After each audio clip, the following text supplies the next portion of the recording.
이 시간 다 같이 찬송가 211장 함께 찬송하면서 화목한 기도회 시작하겠습니다.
아버지 하나님, 그 길을 가고 싶습니다. 주님께서 앞서가신 길, 이 땅의 수고, 그 의미를 알고 그 가치를 알며 그 수고가 헛되지 않고 하나님의 손 안에서 쓰임받고 인정받는, 칭찬받는 그 길을 가기 원합니다.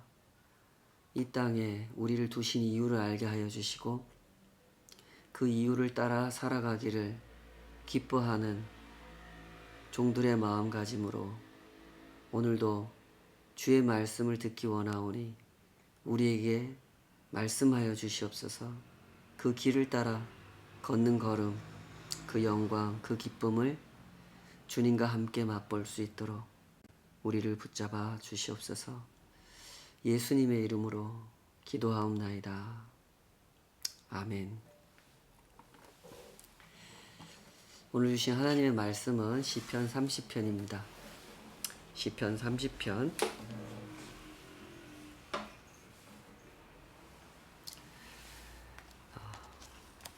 시편 30편 1절에서 5절까지만 읽고 말씀 증거하도록 하겠습니다.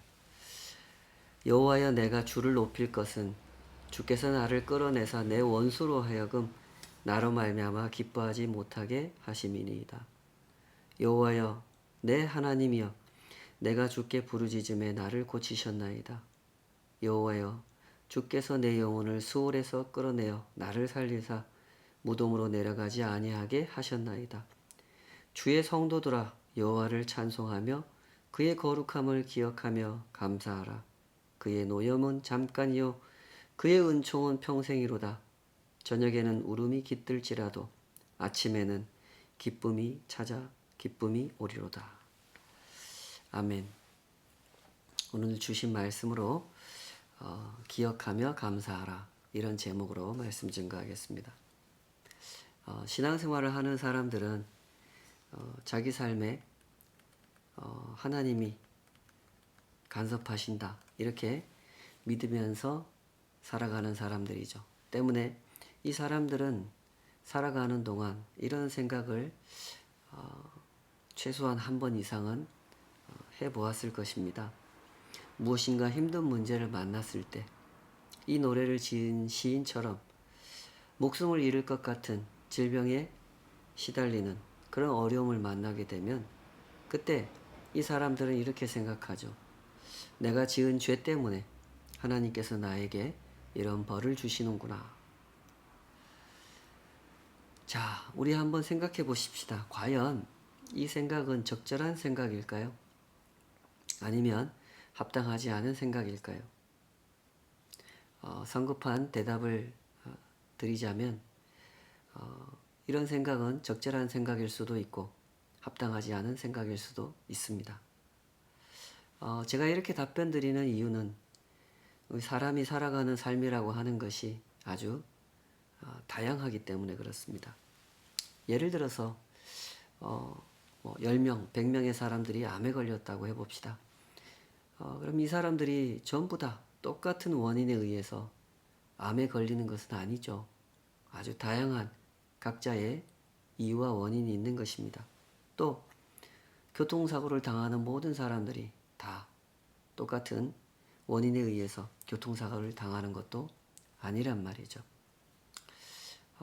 저는 전에 이런 장면을 본 적이 있습니다. 어떤 아버지가 바쁘게 살다가 모처럼 25개월 된 딸하고 아내하고 같이 공원에 놀러 갔다가 차를 타고 집으로 돌아오는 길이었습니다. 아주 즐거운 시간을 보내고 집으로 돌아오는데 신호에 걸려서 신호 대기를 했단 말이죠.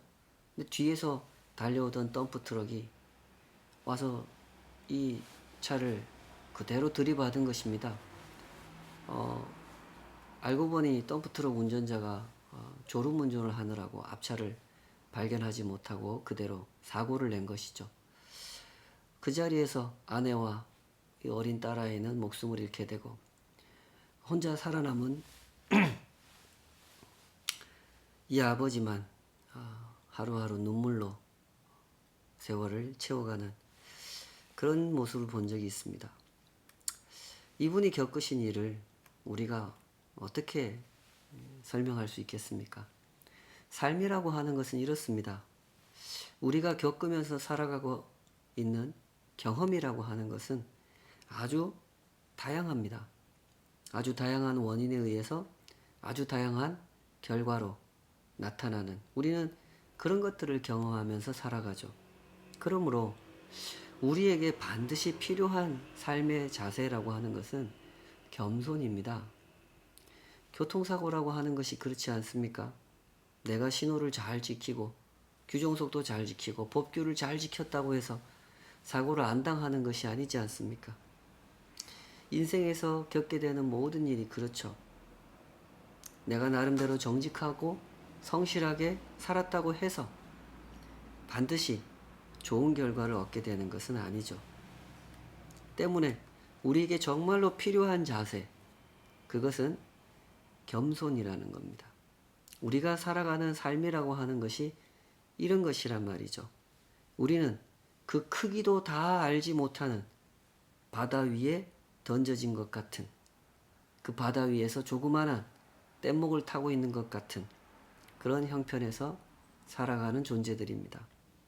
어느 쪽이 북쪽인지 어느 쪽이 남쪽인지도 알 수 없는, 내가 지금 어디쯤에 위치해 있는지도 알 수 없는, 얼마나 더 저어서 가면 육지를 만날 수 있는지도 알 수 없는 그런 것 같은 형편 속에 살아가는 것이 인생이란 말이죠. 실로 우리는 삶을 살아가되 아는 것보다는 모르는 것이 훨씬 더 많은, 예측할 수 있는 것보다는 예측할 수 없는 것이 훨씬 더 많은, 우리는 그런 상황 가운데서 살아가고 있는 것입니다. 자기 자신이 그런 형편 속에 살아가고 있다는 사실을 올바로 인식하고 있는 사람에게 자연스럽게 주어지는 것이 그 겸손이라고 하는 것입니다.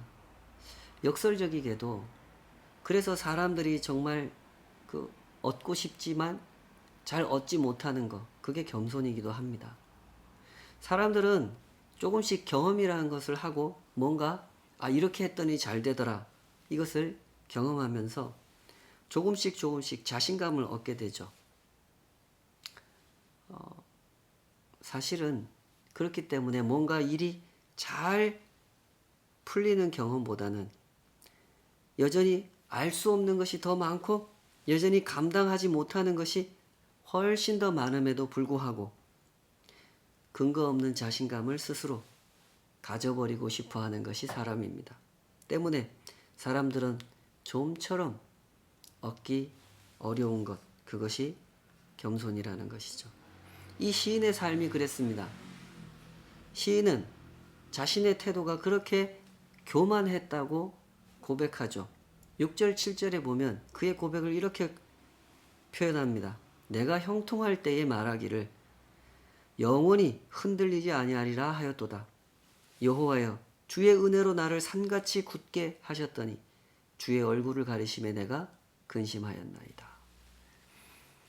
스스로 말하고 있는 것처럼 이 시인에게는 형통한 시절이 있었습니다. 하는 일마다 잘 되는 것 같아 보이던 그때 이 시인의 가슴은 자신감으로 가득 찼죠. 얼마나 그 자신감이 충만했든지 내가 영원히 흔들리지 아니하리라 하고 스스로 외칠 정도였습니다. 세상에 영원히 흔들리지 않는, 영원히 견고한 삶을 사는 사람이 어디 있겠습니까? 아주 작은 파도에도 심하게 흔들리는 것이 인생인데 마치 자신이 거대한 배를 타고 여유롭게 항해하고 있는 사람인 것처럼, 제가 예전에 그런 배를 한번 타본 적이 있습니다. 정말 큰 배를 탔는데 뭐 웬만한 파도에는 배가 전혀 요동하지 않더라고요. 이 사람이 그렇게 생각했던 겁니다. 자기가 그렇게 엄청난 배를 타고 있는 것처럼 그 어떤 파도도 내 인생의 배를 흔들 수는 없어 라는 식의 교만을 품고 있었던 것이죠. 그러다가 시인은 질병을 만나게 됩니다. 2절 3절에 보면 이렇게 얘기하죠.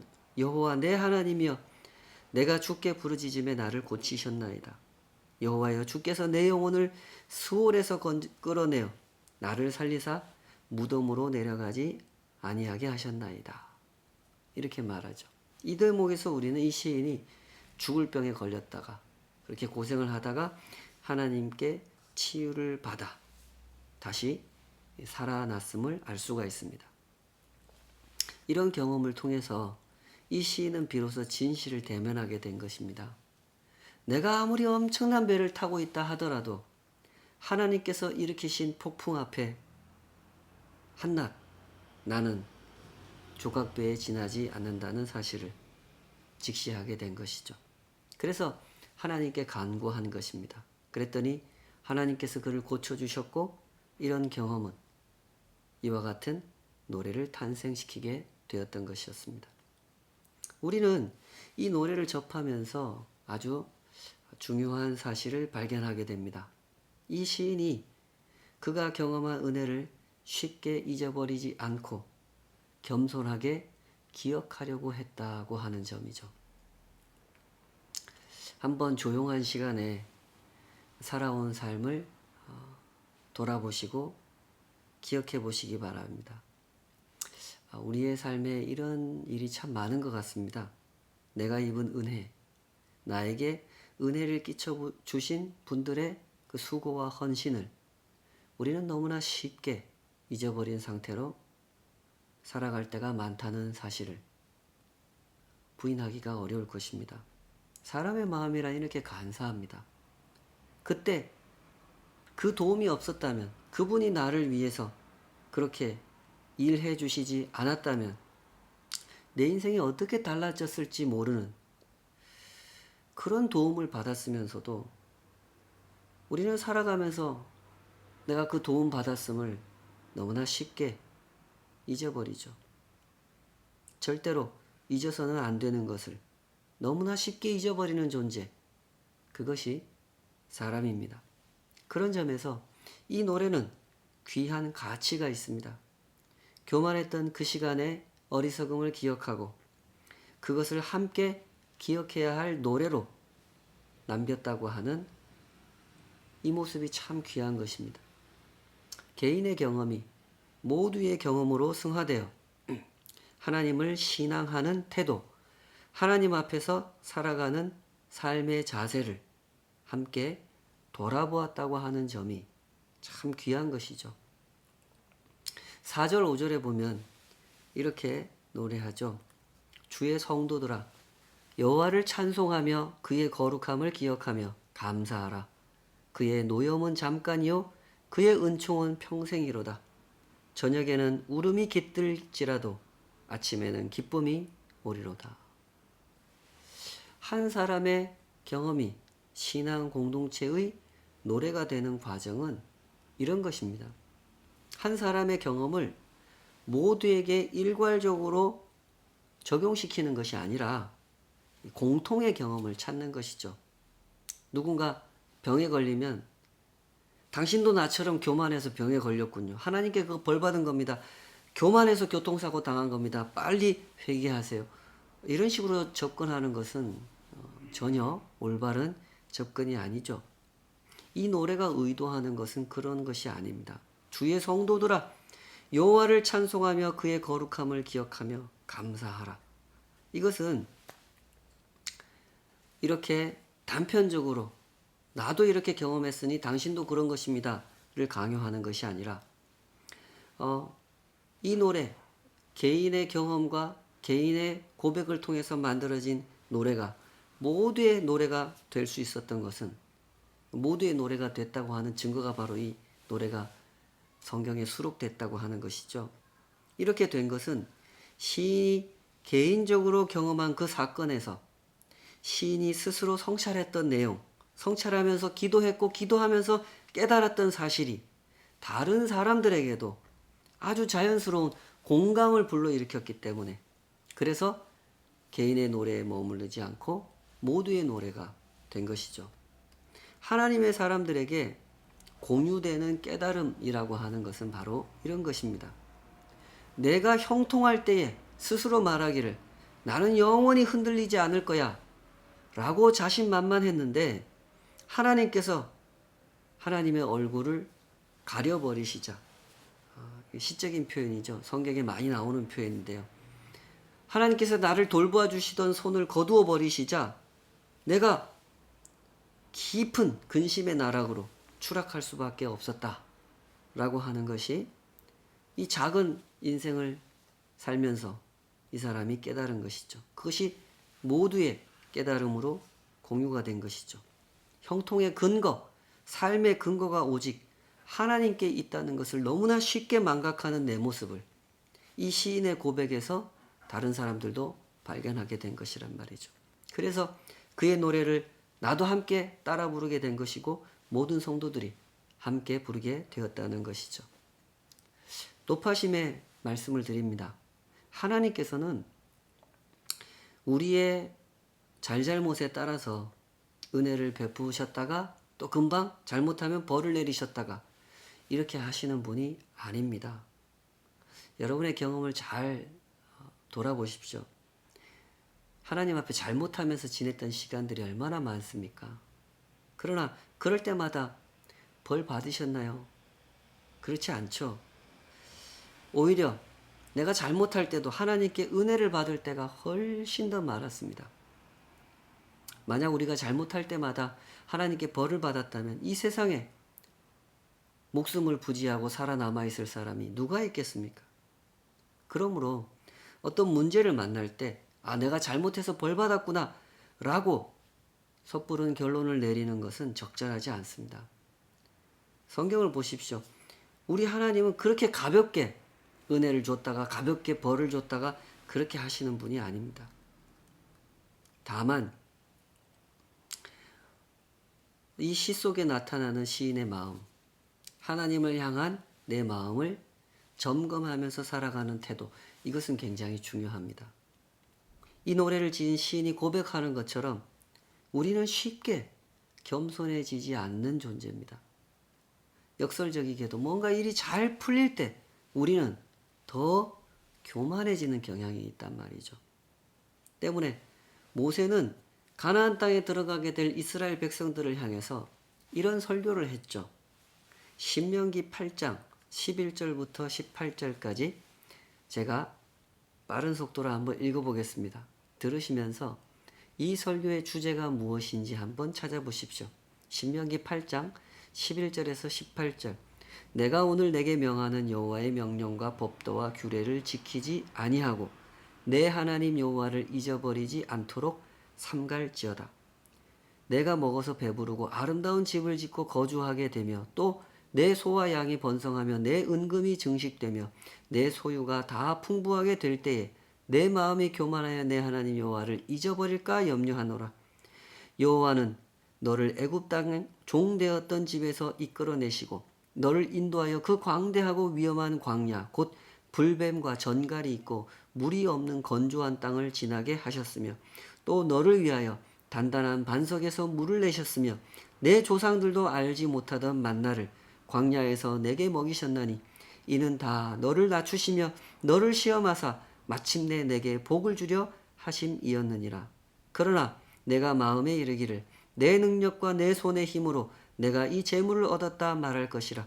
내 하나님 여호와를 기억하라. 그가 내게 재물을 얻을 능력을 주셨음이라. 이같이 하심은 내 조상들에게 맹세하신 언약을 오늘과 같이 이루려 하심이니라. 찾으셨습니까? 설교의 제목은 하나님을 기억하라입니다. 사람의 교만이라고 하는 것이 이런 것이죠. 그의 기억 속에서, 그의 생각 속에서 하나님이 사라지는 것, 그것이 교만입니다. 사실 묵상하는 신앙생활을 강조하는 이유가 바로 여기에 있습니다. 사람이란 항상 생각을 한단 말입니다. 생각 안 하는 사람은 없어요. 그런데 문제는 뭡니까? 무엇을 생각하고 사는가? 그게 문제죠. 교만한 사람의 마음에 가득 차 있는 생각, 그게 뭡니까? 나죠, 나. 그 사람의 생각에는 내가 가득 차 있습니다. 내 자존심, 내 목표, 내 편리, 내 자식, 내 재산, 내 억울함, 내 슬픔, 내 자랑이 가득 차 있어요. 그러느라고 그의 마음에 하나님께서 자리하실 여유가 없는 거예요. 하나님의 계획, 하나님의 목표, 하나님의 은혜, 하나님의 사랑, 하나님의 영광, 하나님의 희생, 하나님의 인내, 하나님의 위로, 하나님의 도전, 이런 게 절대 그 사람의 마음에 자리 잡을 수가 없는 것입니다. 이 시인의 노래가 성도들의 가슴에 새겨지고 또 새겨진 이유, 2000년, 3000년 동안 또 불려지고 또 불려진 이유가 무엇입니까? 아차! 내가 하나님을 망각하고 있구나 하는 깨달음의 문을 열어주었기 때문이죠. 주의 성도들아 여호와를 찬송하며 그의 거룩함을 기억하며 감사하라. 기억하며 감사하라. 개인의 경험이 공동체의 경험이 되는 과정 속에서 도전받고 인정하고 동의하고 공감했던 그 메시지가 바로 이것이죠. 기억하며 감사하라. 사람의 마음은 그렇습니다. 그가 중요하게 생각하는 것을 기억하면서 살아가는 것이 사람이죠. 그러므로 그 사람의 기억만큼 그 사람의 마음을 대변하고 증명해 주는 것도 없습니다. 사절에서 담아내고 있는 것처럼 시인은 개인적인 경험을 개인의 고백에서 멈추지 않고 신앙 공동체를 향하여 열어두었습니다. 가만히 생각해 보니까 자기 개인의 경험이지만 이 경험, 이 고백이 나만의 고백일 수는 없겠다 하는 생각을 한 것이죠. 그래서 개인의 고백을 더 넓게 열어서 다른 사람들도 들어와 볼 수 있도록, 다른 사람들도 깊이 숙고하며 깨달을 수 있도록 안내해 준 것이죠. 비록 내 어리석음으로 인해 경험하게 된 일이지만 이 일로 인해서 나는 하나님과 나의 관계를 다시 새롭게 정립할 수 있었으니 혹시 여러분께도 그런 은혜가 주어지면 좋겠습니다 하는 마음으로 하나님의 사람들을 초대한 것이죠. 간증이라고 하는 것이 이런 것입니다. 흔히 말하는 이 성공 스토리를 들려주는 것, 그 이상인 것입니다. 시편 안에 이 150편의 노래가 수록되어 있는데요. 이 150편의 시를 하나하나 헤아려 보면 여러분 한번 찾아보십시오. 성공 스토리를 거의 찾아볼 수가 없습니다. 거의 다 시련 속에서 하나님을 붙들었던 이야기, 그런 이야기들로 가득 채워져 있죠. 그런 점에서 오늘날 유행하고 있는 간증은 성경 속의 간증과는 매우 큰 차이점이 있다는 사실을 우리는 생각해야 할 것입니다. 하나님 은혜로 뭐가 일이 잘 되고 역경을 잘 극복해낸 사람들에 대해서 배가 아파서 이런 이야기를 하는 것이 절대 아닙니다. 그렇게 헤아려 주실 줄 믿습니다. 역경을 극복하고 성공하게 된 것 정말 귀한 일이고 귀한 은혜입니다. 뭐 박수 쳐줄 일이고 함께 기뻐할 일 맞습니다. 그러나 실제로 우리의 신앙생활에서 경험하게 되는 더 많은 이야기, 더 일반적인 이야기는 어떤 이야기입니까? 신실하게 믿음을 지켰지만 여전히 그 어려운 상황에서 벗어나지 못하는 이야기들이죠. 바울 사도 이야기가 그런 이야기 아닙니까? 초대교회 성도들 이야기가 다 그런 이야기 아닙니까? 얼마나 신실하게 믿음을 지켰고 믿음을 지키다가 많은 순환을 당했던 사람들의 이야기, 그런 이야기가 전부 다 우리 믿음의 선배들이 경험했던 이야기들이었죠. 그러므로 간증을 들을 때 조심해서 들으시고 간증을 하실 때도 주의해서 하시기를 바랍니다. 혹시 간증하실 일이 있다면 좋은 간증이라고 하는 것은 진실한 간증인 것입니다.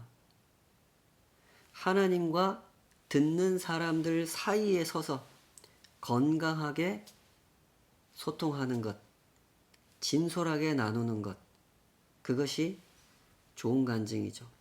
하나님께서 나에게 주신 것들의 의미를 겸손하게 이해하고 하나님께서 주실 것들을 나처럼 나 이상으로 사모하는 사람들의 그 마음을 진솔하게 헤아려서 겸손하게 나누는 것, 그것이 좋은 간증이죠. 하나님의 사람들에게 중요한 것은 하나님께서 주신 생명의 가치를 이해하는 겁니다. 삶이 얼마나 귀한 거냐, 이걸 이해하는 것이지 내가 병 나았다, 내가 성공했다, 돈 많이 벌었다, 높은 자리에 올라갔다, 그것도 다 귀한 건 맞습니다. 그러나 그보다는 생명의 가치를 이해하는 것, 내게 주어진 삶의 의미를 이해하는 것, 그것이 훨씬 더 중요한 것이란 말입니다. 단순히 내가 살아있다, 좋은 거 먹었다, 좋은 구경했다 하는 것이 중요하지 않죠. 하나님의 사람들에게 중요한 것은 그 생명을, 그 삶을 누구와 함께 무엇을 하면서 지냈는가, 그것이 중요하단 말입니다. 때문에 이 시인은 질병의 고통 중에 하나님 앞에 나를 좀 고쳐달라고 기도하면서 이렇게 기도했다고 자기의 기도를 술회합니다. 8절에서 10절 한번 읽어보겠습니다. 여호와여, 내가 주께 부르짖고 여호와께 간구하기를 내가 무덤에 내려갈 때에 나의 피가 무슨 유익이 있으리요. 진토가 어떻게 주를 찬송하며 주의 진리를 선포하리이까. 여호와여 들으시고 내게 은혜를 베푸소서. 여호와여 나를 돕는 자가 되소서 하였나이다. 8절, 9절, 10절에서 표현하고 있는 특별히 9절에 이 질문, 이 수사법이 적용된 이 질문 형식으로 던져진 이 고백, 이 속에 시인의 깨달음과 간절한 호소가 담겨 있죠.